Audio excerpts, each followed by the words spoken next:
যেখানে সেখানে অবৈধ গাড়ি পার্কিং, রাস্তার দুই পাশে ফুটপাত দখল করে দোকানপাট বসানো, ফুটওভার ব্রিজ ব্যবহার না করে রাস্তার উপর দিয়েই পার হওয়ায় সাভার ঢাকা আরিচা মহাসড়ক যেন মরণ ফাঁদে পরিণত হয়েছে। দুর্ঘটনা নিত্যদিনের সঙ্গী।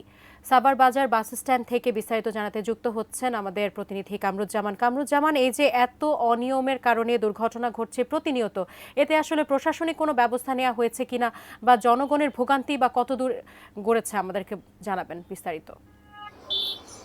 ধন্যবাদ সাজিয়া। আমি এই মুহূর্তে রয়েছি সাভার বাজার বাস স্ট্যান্ড এলাকায়।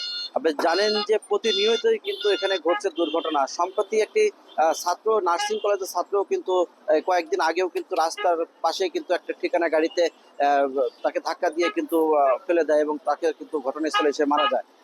এইরকম কিন্তু হরহামেশাই ঘটছে সাভারের বিভিন্ন জায়গাতে এই দুর্ঘটনাগুলো। এছাড়াও জানেন যে জামিন বাজার থেকে বলিয়াপুর এবং ওদিকে ধামরাই, এটি কিন্তু একটি রাস্তা সংকীর্ণ হয়, ওখানেও কিন্তু একটি মরণ ফাঁদে পরিণত প্রায়ই কিন্তু এই দুর্ঘটনায় ঘটে।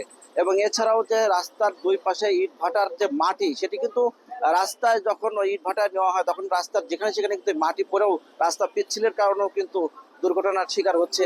এরই মধ্যে আমরা জানতে পেরেছি, আমরা কিন্তু হাইওয়ে থানার ভারপ্রাপ্ত কর্মকর্তা শওকতুল আলমের সাথে কথা বলেছি। তিনি আমাদেরকে কারণ হিসেবে জানিয়েছেন যে রাস্তার দুই পাশে যত্রতত্র গাড়ি পার্কিং, যেখানে সেখানে থ্রি হুইলার রাস্তায় উঠে আসা, এছাড়াও রাস্তায় ফিটনেস গাড়ি নেই, গাড়ি চলা, ফিটনেসবিহীন গাড়ি চলা, এবং ড্রাইভার যারা অসচেতন তারা কিন্তু দেখা যায় অনেক সময় ড্রাইভার গাড়ি না চালিয়ে হেল্পার দিয়ে কিন্তু গাড়ি চালানো হয়, সেটাও কিন্তু একটি দুর্ঘটনার কারণ বলে আমাদেরকে জানিয়েছে হাইওয়ে থানার পুলিশ।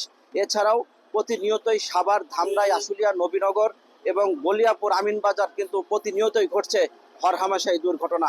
এই ছিল আমার কাছে সাভার বাজার বাস স্ট্যান্ড থেকে দুর্ঘটনার খবর।